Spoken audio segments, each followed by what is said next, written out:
राम राम जी, सभी भाई बहनों को राम राम। मैं हूं बाबा रामदास और आप देख रहे हैं स्लो जिंदगी।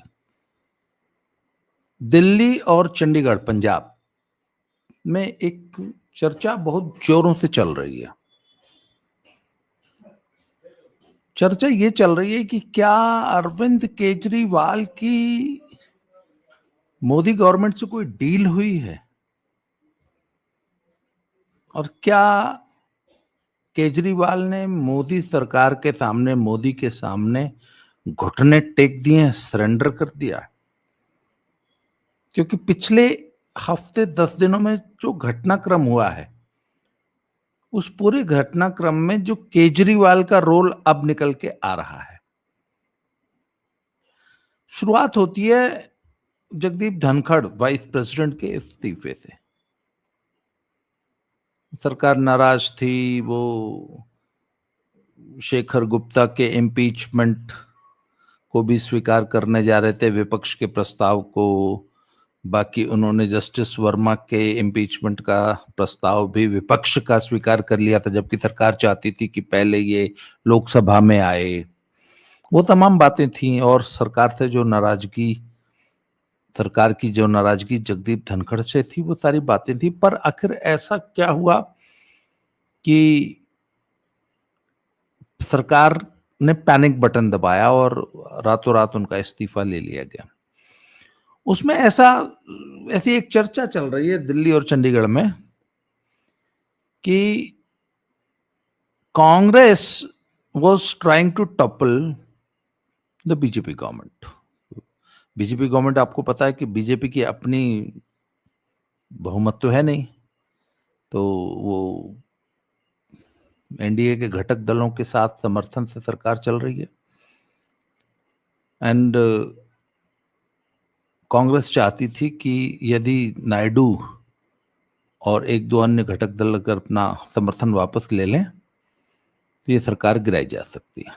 ऐसा उनके मंसूबे थे और उसमें जगदीप धनखड़ ने अपनी इस प्लानिंग में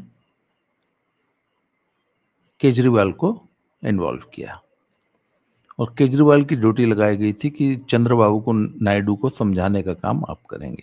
इसके पहले जगदीप धनखड़ की जो गलबहियां थी वो केजरीवाल से काफी समय से चल रही थी और इनफैक्ट जगदीप धनखड़ केजरीवाल को बार बार ये कन्विंस कर रहे थे कि आपको राज्यसभा में आना चाहिए। तो केजरीवाल के मन में कुछ और चल रहा था।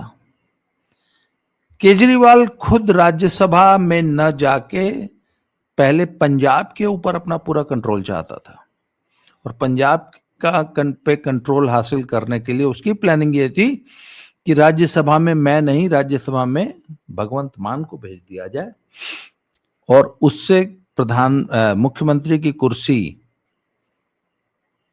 हथिया ली जाए और अपना आदमी पंजाब में बैठा दिया जाए। क्योंकि पिछले लगभग 1-1.5 साल से भगवंत मान ने केजरीवाल की सुननी बंद कर दी है और वो सीधे सीधे उसकी पीठ पे अमित शाह जी का और मोदी का हाथ है और वो केंद्र सरकार के इन्फ्लुएंस में काम करता है, ऐसा पंजाब में चर्चा है। केजरीवाल ने बहुत कोशिश की कि दबाव डाल के, प्रेशर उसको डाल के ये बोल रहा जा रहा था कि नहीं तुम इस्तीफा दो, पर वो किसी भी हालत में इस्तीफा देने को राजी नहीं हुआ क्योंकि उसकी पीठ पे अमित शाह जी का हाथ था। ऐसी चर्चाएं हैं। तो एक कॉम्प्रोमाइज फॉर्मूला केजरीवाल ये निकालना चाहता था कि किसी तरह यदि ये राज्यसभा में जाने के लिए तैयार हो जाए तो मैं फिर पंजाब में अपना आदमी बैठा दूं। जगदीप धनखड़ उसको कन्विंस कर रहे थे केजरीवाल को कि नहीं, राज्यसभा में तुम आओ, तुम्हारे जैसा धाकड़ आदमी बोलने वाला, सरकार की धज्जियां उड़ाने वाला, सरकार से न डरने वाला, मोदी अमित शाह को सीधे ललकारने वाला आदमी राज्यसभा में होना चाहिए। ये सब प्लानिंग्स चल रही थी। जब केजरीवाल को इस प्लानिंग का पता लगा कि जगदीप धनखड़ के साथ मिलकर कांग्रेस मोदी सरकार को डिस्टेबलाइज करने और गिराने के मंसूबे बना रही है। तो ऐसा बताया जाता है, ऐसी चर्चा है कि केजरीवाल जाके भाजपा वालों से मिल गया और उसने पूरी प्लानिंग उनको बता दी कि जी आपके खिलाफ तो ये चल रहा है। और केजरीवाल की बीजेपी की टॉप लीडरशिप से एक ये डील हुई कि ठीक है बेटा, शांत रहो तो जेल से बाहर रहोगे। डील सिर्फ एक बात हुई है कि तुमको जेल नहीं भेजेंगे, जो राजनीति कर रहे हो करते रहो, जैसे कर रहे हो करते रहो, हमको जितना गरियाते हो गरियाते रहो, चुपचाप पड़े रहो। तुम्हारे साथ एक ही डील है कि तुम पंजाब को डिस्टेबलाइज नहीं करोगे, पंजाब की तरफ मुंह नहीं करोगे, पंजाब में कोई लीडरशिप चेंज नहीं होगा, क्योंकि केंद्र सरकार बिल्कुल नहीं चाहती कि पंजाब डिस्टेबलाइज हो, पंजाब में किसी प्रकार की राजनीतिक अस्थिरता आए। और केंद्र सरकार ये चाहती है कि भगवंत मान अपना पूरा कार्यकाल पूरा करें। पंजाब में किसी प्रकार की गड़बड़ केंद्र को नहीं चाहिए, इसलिए भगवंत मान जैसा भी काम कर रहा है उसको काम करने दो, तुम उसको डिस्टर्ब नहीं करोगे, पहली शर्त। और ये जो डील हुई है, तो अभी क्या आपने आज सुना होगा कि सत्येंद्र जैन के खिलाफ सीबीआई ने एक केस में क्लोजर रिपोर्ट लगा दी और जज साहब ने उसको स्वीकार भी कर लिया। इस पे बहुत सारा मीडिया लिख रहा है ओ जबरदस्ती, कोई सबूत नहीं है। कोई भैया, सत्येंद्र जैन के खिलाफ और आम आदमी पार्टी वालों के खिलाफ 20-20 मुकदमे हैं, 20-20 जांचें हैं, 20-20 एफआईआर है। जल बोर्ड का घोटाला वो अलग है, सीसीटीवी का घोटाला अलग है, लिक्वर स्कैम अलग है, ये सब सत्येंद्र जैन के खिलाफ बता रहा हूं। तो किस केस में उसको क्लीन चिट दी है सीबीआई ने? वो डीएमसी, दिल्ली म्युनिसिपल कॉर्पोरेशन में कोई रिक्रूटमेंट टीम हायर करनी थी, क्रिएटिव टीम बोलते हैं उसको, कि आने वाले 50 सालों में क्या मास्टर प्लान बनेगा, हम दिल्ली को कैसे प्लान कर रहे हैं। इन पे सब पे एक हाई लेवल टीम अपॉइंट की जाती है, वो पूरे दिल्ली में सर्वे करके प्लानिंग बनाती है कि ये चेंजेस हम आज अगर शुरू करते हैं, आज इनका निर्माण शुरू करते हैं, जैसे सीवर सिस्टम है, पानी है, पार्किंग है, सड़कें कैसी होंगी, रेड लाइट्स कैसी होंगी, स्कूल्स कहाँ बनेंगे, कैसी, ये सारा कुछ प्लानिंग, फ्यूचर की प्लानिंग। तो वो एक क्रिएटिव टीम होती है, उसकी हायरिंग होती है, और वो बड़ी बड़ी फर्म्स होती हैं, बड़ी बड़ी कंपनियां होती हैं जो कि बड़े बड़े डीपीआर बनाती हैं, सर्वेस करती हैं और मास्टर प्लान बना के तैयार करती हैं। वो उसमें बड़ा मोटा काम होता है, हजारों करोड़ रुपए का ये सारा प्रोजेक्ट होता है। उन फर्मों को अपॉइंट करने का, उसको बोलते हैं क्रिएटिव टीम हायर करना। तो वो हायरिंग हुई थी, उसमें कहते हैं कि कुछ गड़बड़ियां थी, कुछ थी, पर उसमें मनमी ट्रेल, लेन देन का कोई सबूत सीबीआई को नहीं मिला, या जो भी हो, जिस भी डील के तहत उस एक केस में सत्येंद्र जैन को क्लीन चिट मिली है, बाकी केसेस में नहीं मिली है। जल बोर्ड का एक बहुत बड़ा घोटाला है, सीसीटीवी में देरी की वजह से 7 करोड़ रुपए की एक रिश्वत ली गई थी, उसका एक आरोप है। इसके अलावा दिल्ली लिकर स्कैम तो है ही है। तो ये मोदी सरकार ने सिर्फ एक टुकड़ा डाला है केजरीवाल के सामने,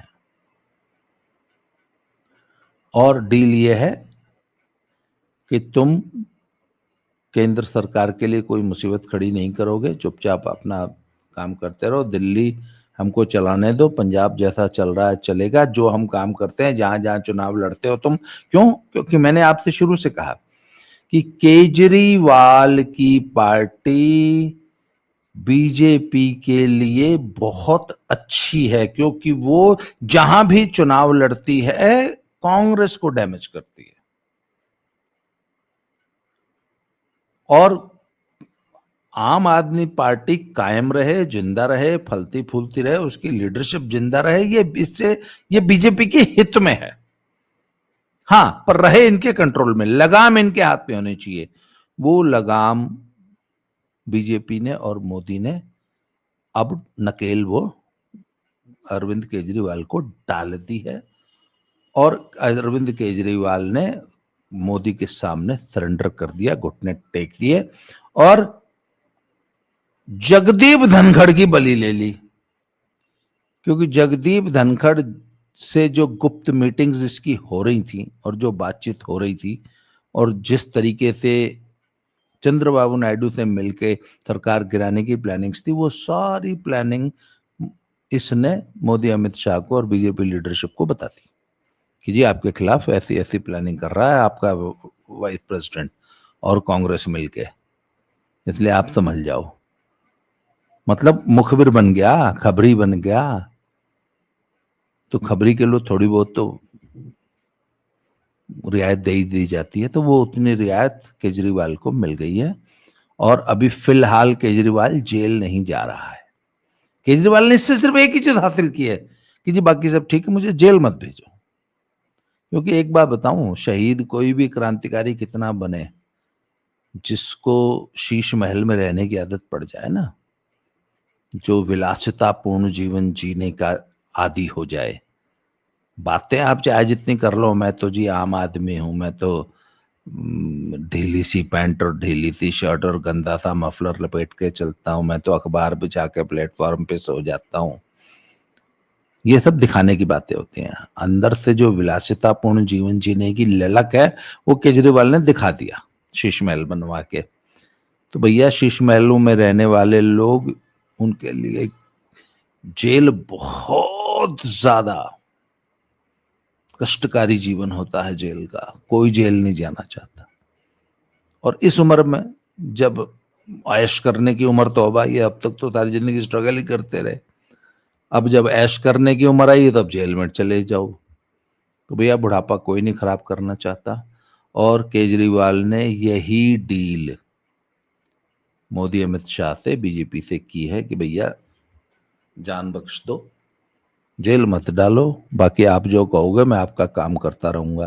तो इन्होंने काम क्या दिया है, हाँ, जहां भी चुनाव होते हैं तगड़ा होके चुनाव लड़, क्योंकि केजरीवाल जहां भी चुनाव लड़ेगा, वोट बीजेपी की जो भी एंटी पार्टी होगी उसका काटेगा, जो भी 1000 2003, और विधानसभा में जो 1000 2000 3000 भी वोट होता है ना, वो भी बहुत होता है, बहुत। छोटे स्टेटों में तो बहुत ही ज्यादा होता है, हरियाणा जैसे स्टेट, पंजाब जैसे स्टेट, हिमाचल, गोवा, उत्तराखंड, ये जो छोटे स्टेट होते हैं ना, वो आपका छत्तीसगढ़, आपका वो झारखंड, इन स्टेटों में हर सीट पे अगर कोई पार्टी 2 3 हजार 4 हजार वोट काट ले तो सरकार इधर की उधर हो जाती है। तो बीजेपी ने इसी काम में लगाया है केजरीवाल को, ऐश करो बेटा, जाओ अपनी राजनीति करो, हमारा काम करते रहो। तो जगदीप धनखड़ की बलि लेके केजरीवाल ने अपने लिए अभयदान लिया है बीजेपी से, ऐसी चर्चाएं चल रही हैं। और पंजाब में क्या डेवलपमेंट्स है मैं आपको अगले वीडियो में खबर दूंगा। पंजाब में भी काफी डेवलपमेंट है। पंजाब में अब केजरीवाल ने और भगवंत मान को डिस्टर्ब करना बंद कर दिया है, अब भगवंत मान के साथ कोऑर्डिनेट करके चलता है। अब भगवंत मान के ऊपर जो बार बार ये जो तलवार लटकी थी ना कि भगवंत मान को हटाने जा रहा है, हटाने जा रहा है, भगवंत मान जा रहा है, अब भगवंत मान कहीं नहीं जा रहा है। तो आज के लिए इस वीडियो में इतना ही, अगले वीडियो में फिर किसी नए टॉपिक से दोबारा मुलाकात होगी। तब तक के लिए जय श्री राम, हर हर महादेव।